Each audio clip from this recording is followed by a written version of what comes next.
स्वागत है मेरे प्यारे मित्रों। तो फिर चलो हम कहानी को आगे बढ़ाते हैं और आज कहानी की शुरुआत में हम देखते हैं। तैन कह रहा था, तुम लोग मुझे फोर्स मत करो, मैं नहीं रुकने वाला इस पाताल लोक में। और ऐसे भी इस लाइलाइन के सिल के अंदर है ही क्या, ना ही इंटरनेट है, ना ही फोन है, ना ही नहाने के लिए साबुन है और ना ही कपड़े धोने के लिए वॉशिंग मशीन। और ऐसे भी ये लाइलाइन का सील मेरे लिए किसी कारावास से कम नहीं है। और देखो तुम लोग, मैं राक्षसों का महाराज हूँ, तो मैं क्यों सुनूं किसी का बात। और अगर मैं तुम लोगों के साथ इस लाइलाइन के सील के अंदर रुक जाता हूँ तो बाहर राक्षसी दुनिया में जितने भी सुंदर लड़कियाँ और गबरू जवान हैंडसम लड़के हैं उनका क्या होगा, उनका दिल टूट नहीं जाएगा। तब बाजिन कहता है कि तैन, ये तुम क्या बातें कर रहे हो। तैन कहता है कि बाजिन, मेरा कहने का ये मतलब है कि वो लोग मेरा सम्मान करते हैं और तुम फिक्र मत करो, मेरे दिल में सिर्फ तुम ही हो। उसके बाद तैन देखता है कि कोई भी उसके ऊपर ध्यान नहीं दे रहा था क्योंकि सब अपने में ही लगे हुए थे। ये देखकर तैन गुस्सा करते हुए कहता है कि मैं इतनी देर से बकबक कर रहा हूँ, मैं तुम सबको बाय कह रहा हूँ, पर तुम सब मुझे रोकने की कोशिश तक नहीं कर रहे हो। कोई मुझे सीरियसली क्यों नहीं ले रहा। और मेरे मास्टर कहाँ है, वो तो अभी इधर ही थे, वो मुझे छोड़कर कहाँ चले गए। तब जूनियर चैन जिसे मुंह किस किए जा रहा था, जूनियर चैन मुंह को रोकते हुए अपने सीनियर तैन को जवाब देता है कि मास्टर होंग तो ब्लैक माउंटेन वैली को देखने के लिए गए हैं, कहीं वहाँ कोई खतरा रह तो नहीं गया। तैन तब और गुस्सा करते हुए कहता है कि वो उधर कोई खतरा देखने के लिए नहीं गए हैं, बल्कि वो उधर उस बुढ़े मतलब अंकल फैन की याद में गए हैं। मास्टर होंग अंकल फैन को भूल नहीं पाए और अब मुझे समझ आ रहा है कि मास्टर होंग ने स्नो चीते से क्यों कहा कि वो इधर ही रुक कर सारे राक्षसी ओरे को शुद्ध कर दे। तब स्नो चीता तैन की ओर देखकर कहता है कि तैन, मुझे और राक्षसी ओरा नहीं खाना, मुझे तुम लोगों के साथ वापस आना है। तैन तब मन में सोचता है कि स्नो चीता, तुम मेरी ओर ऐसे मत देखो, मेरा दिल पिघल जाएगा। बाजिन तब स्नो चीते को समझाने लगता है कि राक्षसी ओरा खतरनाक है, मुझे पता है कि तुम्हें राक्षसी ओरा खाना पसंद नहीं है, पर सिर्फ तुम ही हो जो राक्षसी ओरे को शुद्ध कर सकते हो। तो सारे लोगों की भलाई के लिए तुम्हें इस लाइलाइन की सील के अंदर रुककर राक्षसी ओरे को शुद्ध करना ही होगा। तब तैन भी स्नो चीते को समझाते हुए कहता है कि हर पावर के साथ एक जिम्मेदारी आती है जिसको निभाना ही पड़ता है। उसके बाद तैन जूनियर चैन के पास आता है और जूनियर चैन से पूछता है कि क्या जूनियर चैन, तुम सच में हमारे साथ नहीं आ रहे हो। जूनियर चैन कहता है कि नहीं। फिर जूनियर चैन अपना कारण बताते हुए कहता है कि हम पहले मुंह को जैसा समझते थे, मुंह वैसा बिल्कुल नहीं है। मुंह बहुत ही अच्छा है, मुंह ने कभी भी डोडो को नुकसान पहुंचाने की कोशिश नहीं की, बल्कि मुंह ने तो अपनी जादुई राक्षसी मणि की आधा हिस्सा डोडो को दे दिया।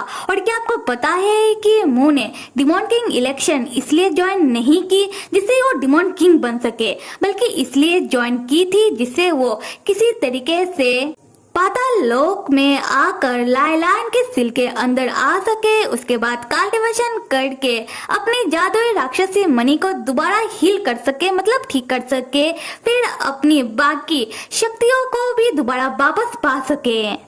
फिर जूनियर चैन मुंह की ओर देखकर कहता है कि मैंने अपना मन बना लिया है, अगर मुंह को ठीक होने के लिए लाइलाइन के सिल के अंदर अपनी पूरी जिंदगी रहना पड़े तब मैं भी मुंह के साथ यही रहना पसंद करूंगा। उसके बाद जूनियर चैन मुस्कुराते हुए तैन से कहता है कि सीनियर तैन, मास्टर होंग, आप और डोडो मेरे लिए मेरा परिवार हो, पर मुंह भी मेरे लिए बहुत जरूरी है, इसलिए मैं मुंह का साथ नहीं छोड़ूंगा। और इसके पीछे का कारण बहुत सरल है, क्योंकि तैन जितना प्यार बड़े भैया बाजिन से करता है, जूनियर चैन भी उतना प्यार मुझसे करने लगा है। टैन जूनियर चैन की सारी बातें सुनने के बाद कहता है कि ठीक है, तुम्हारी खुशी में ही मेरी खुशी है जूनियर चैन, पर एक बात को हमेशा याद रखना, अगर कभी इस मुंह ने तुम्हें परेशान करने की कोशिश की तब बिना हिचकिचाए मुझे आकर बताना, उसके बाद इस मुंह को तुम भी मेरे हाथों से बचा नहीं पाओगे। एंड जूनियर चैन लाइक ठीक है। उसके बाद हम देखते हैं कि टैन और बाइजिन लाइलाइन के सिल के अंदर से बाहर निकलने के लिए रवाना होते हैं। तब चलते वक्त टैन बाजिन से पूछने लगता है कि बाजिन ऐसा क्यों लग रहा है कि किसी का तो कमी है। तब टैन की नजर पड़ती है बाजिन की पेट की ओर जो फुला हुआ है। ये देखकर टैन सोच में पड़ जाता है कि उस समय तो मैंने मजाक किया था, क्या सच में बाजिन प्रेग्नेंट तो नहीं है, पर मैंने तो कुछ किया भी नहीं। तब बाजिन भी देखता है कि टैन उसकी पेट की ओर देख रहा है और यहाँ हमें पता चलता है कि बाजिन ने अपने कपड़े के अंदर वेन को छुपा रखा है। हम वेन को देखते हैं जो बाजिन के कपड़े के अंदर बैठकर मन ही मन खुश हो रहा था कि आखिरकार मैं इस लाइलाइन के सिल के अंदर से बाहर निकलने वाला हूँ। तब स्नो चीता दौड़ता हुआ आता है और वेन को बाजिन के कपड़े के अंदर से खींचता हुआ बाहर निकालता है और वेन के ऊपर चिल्लाते हुए कहता है कि अगर मैं लाइलाइन के सिल के अंदर रह रहा हूँ तो तुम्हें भी मेरे साथ यही रहना होगा। तब वेन चिल्लाता हुआ कहने लगता है कि मुझे सुंदर आदमी ने कहा कि वो मुझे यहाँ से बाहर निकालेगा, पर स्नो चीता किसी का नहीं सुनता और वेन को खींचता हुआ दोबारा लाइलाइन के सिल के अंदर लेकर जाने लगता है, ये कहते हुए कि जब मैं यहाँ से बाहर निकलूंगा तब मैं भी तुम्हें अपने साथ यहाँ से बाहर निकालूंगा अगर मेरा मूड हुआ तो। बेचारा वेन तब रोता रह जाता है कि नहीं, बाहर का दुनिया मेरा इंतजार कर रहा है, छोड़ो मुझे। उसके बाद हम देखते हैं कि टैन और बाजिन जैसे ही लाइलाइन के सिल से बाहर निकलने वाले होते हैं तब बाजिन को अचानक अपने में हल्का महसूस होने लगता है। बाजिन सोच में पड़ जाता है कि उसे कुछ तो अजीब सा लग रहा है। बाजिन अपने अंदर जीन को महसूस नहीं कर पा रहा। बाजिन को लग रहा है कि कुछ तो उसके अंदर से अभी बाहर निकल कर गया है। तब हम देखते हैं कि कोई बंदा जो बाजिन जैसा दिखने में है पर उसका शक्ल हमें दिखाया नहीं जाता, वो बंदा दौड़ता हुआ लाइलाइन के सिल के अंदर चला जाता है।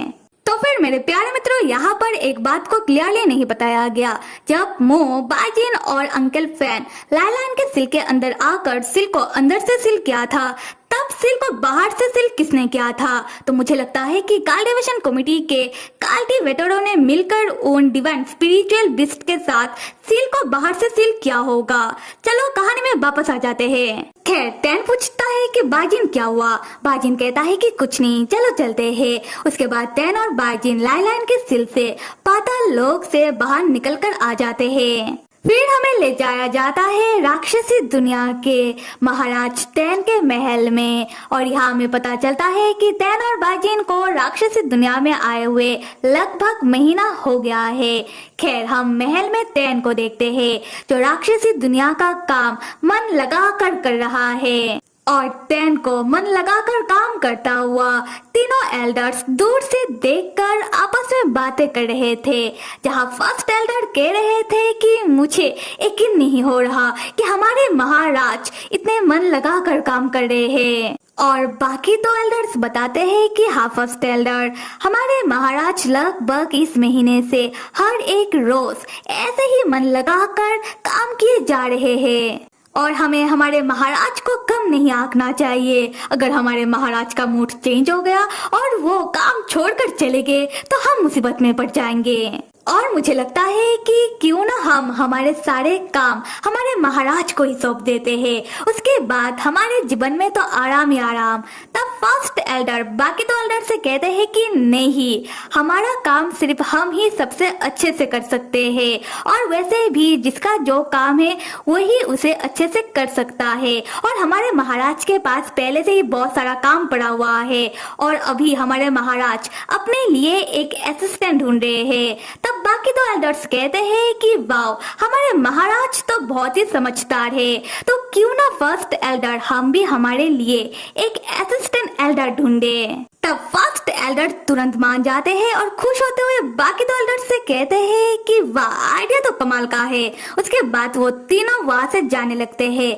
तैन उन तीनों को जाता हुआ देखकर मन में कहता है कि आखिरकार ये तीनों एल्डर यहाँ से गए तो सही। उसके बाद तैन चैन का सांस लेता है और कहता है कि डिमॉन किंग बनने में क्या मजा, रोज सुबह उठकर दिन से रात बस काम किए जाओ, ना ही किसी सुंदर लड़की के साथ फ्लर्ट कर सकते हो और ना ही किसी के साथ बाहर घूमने जा सकते हो और ना ही गुंडा में कर सकते हो और ना ही किसी को ठग सकते हो, क्योंकि डिमॉन किंग के ऊपर हर वक्त कल्टीवेशन कमेटी वालों का नजर होता है। और यहाँ मैं बता दूं कि तैन पहले लोगों को ठग कर पैसे हट लिया करता था और ऐसा कोई गुनाह नहीं जो तैन ने ना किया हो, लाइक 2 नंबरी काम। और तैन अपने इस काम में डोडो को भी शामिल कर लिया करता था। पर जब बाजिन तैन के जीवन में आया तब बाजिन ने कल्टीवेशन कमेटी में अपना सोर्सेस लगाकर, मतलब जाओडाओ से कह के तैन के गुनाहों के रिकॉर्ड को हटा दिया था। खैर हम स्टोरी में आते हैं। तैन कह रहा था कि आखिर में देखा जाए तो सारी गलती बाजिन का है, ना ही बचपन में बाजिन तैन के जीवन में आता और ना ही बाजिन के कारण तैन राक्षस बनता और ना ही आज राक्षसों का महाराज मतलब डिमॉन किंग। उसी वक्त वह बाजिन आता है और तैन से पूछता है कि तैन तुम क्या बातें कर रहे हो। तैन कहता है कि नहीं तो मैं तो बस अपना काम कर रहा हूँ। बाजिन कहता है कि तैन तुम जब से आए हो तब से काम किए जा रहे हो, तुमने एक बार भी आराम नहीं किया, तुम थोड़ी देर आराम कर लो और काम में मैं तुम्हारा मदद कर देता हूँ। तैन मान जाता है। फिर तैन बाजिन के गोद में सर रख कर आराम करने लगता है और बाजिन तैन के काम में मदद। तैन यहाँ बाजिन को एक केस के बारे में बताने लगता है जो महाराज तैन के पास आया है। तैन कहता है कि 2 राक्षसों का पार्टी है जिनके बीच लड़ाई हो गया है, तो तैन चाहता है कि उन दोनों के बीच दोबारा लड़ाई किया जाए और हारने वाली पार्टी जीतने वाली पार्टी को जुर्माना देगा। ये सुनकर बाजिन पूछता है कि तैन का न्याय करने का ये तरीका कुछ गलत नहीं है। तैन कहता है कि इसमें गलत किया और ऐसे भी तैन उन दोनों के बीच लड़ाई को बंद करना चाहता है। फिर तैन बताता है कि एल्डर्स ने ये केस तैन को दिया है इसलिए जिससे वो लोग तैन की धैर्य का परीक्षा ले सके और ऐसे भी प्रॉब्लम सॉल्व होने से मतलब है, तो प्रॉब्लम किस तरीके से सॉल्व हो रहा है इससे क्या फर्क पड़ता है। उसके बाद तैन बाजिन को बताता है कि बाजिन मैं तुम्हें एक बात बताना भूल ही गया, मैंने तुम्हारे घर मतलब मेरे ससुराल तुम्हारे रिश्ते की बात भेजी है, ऑफकोर्स मेरे साथ, पर तुम्हारे घर वाले अभी तक जवाब क्यों नहीं दे रहे हैं। तब बाजिन तैन से कुछ कहता, उसी वक्त वहाँ आते हैं तैन के दोनों दोस्त डोडो को लेकर और यहाँ डोडो बहुत ही गुस्से में कहता है कि पापा और दादा ये क्या आप दोनों अकेले टाइम स्पेंड कर रहे हो और जब से आए हो आप दोनों ने मेरे साथ टाइम स्पेंड करना जरूरी नहीं समझा, क्या मैं आप दोनों के लिए इतना गैर हूँ। तब तैन के दोनों दोस्त कहते हैं कि तैन माना कि डोडो अभी छोटा है पर वो धीरे धीरे करके बड़ा हो रहा है, उसे अपने पापा और दादा की साथ की जरूरत है। अगर तुम दोनों ऐसे ही डोडो को अनदेखा करते रहोगे तो कहीं ऐसा ना हो कि डोडो तुम दोनों के हाथ से निकल जाए और पापा का लाडला बिगड़ जाए। तैन तब डोडो से कहता है कि डोडो उन लोगों के लिए गैर नहीं है और क्या इस लाडले ने अपना पढ़ाई की, क्या डोडो ने अपना होमवर्क कर लिया। बाद में तैन आकर डोडो से पढ़ाई पूछेगा। तब डोडो कहता है कि अच्छा दादा अभी आप मुझे पढ़ाई के बहाने से यहाँ से भगाना चाहते हो, मैं सब समझ रहा हूँ। खैर मैंने तय कर लिया है, मुझे मेरे स्नो चिते से मिलना है, तो दादा आप मुझे लाई लाइन की चाबी दो। डोडो खुद ही लाई लाइन के अंदर जाएगा। तब तैन के दोनों दोस्त कहते हैं कि हाँ तैन तुम फिक्र मत करो, वहाँ हम डोडो का ध्यान रख लेंगे।